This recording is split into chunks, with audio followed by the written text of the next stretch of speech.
লেবু, মধু, চিনি, শিরা আর দই, এই চারটা জিনিস দিয়ে তো বানান না। মামার হাতে জাদু আছে, এই জন্য ভাইরাল। এত নাকি পুরান ঢাকার আশেপাশে যারা থাকে তারা জানেন বিউটি লাচ্ছি কতটা ভাইরাল। আর ভাইরাল এই লাচ্ছিটা এখন খেয়ে বলবো কেমন।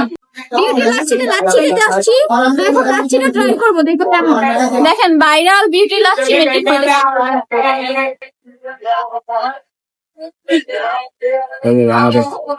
ভালো লাগছে।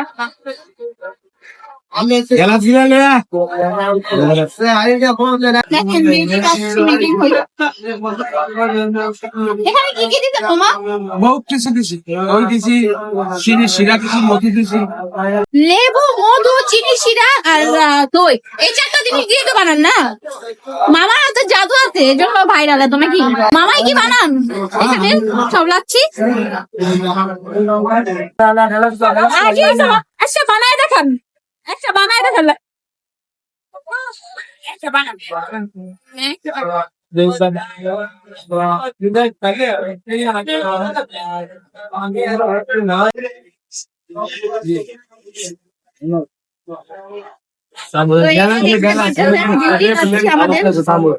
আমাদের বিউটি লাচ্ছি চলে আসছে। বিউটি লাচ্ছি কিন্তু অনেক ভাইরাল। পুরান ঢাকার আশেপাশে যারা থাকে তারা জানেন বিউটি লাচ্ছি কতটা ভাইরাল। আর ভাইরাল এই লাচ্ছিটা এখন খেয়ে বলবো কেমন।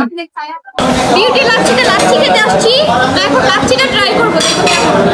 অনেক আগে খেয়েছিলাম।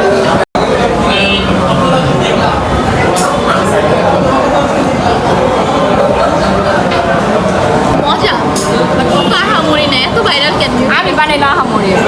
বিউটি লাচ্ছি কেন এত ভাইরাল আপনারাই বলেন। কত তো আহামরি কিছু না, আমি চিনি, দই আর হলো মধু দিয়ে বানাইছি, এত কেন ভাইরাল? ইচ্ছে তো এটা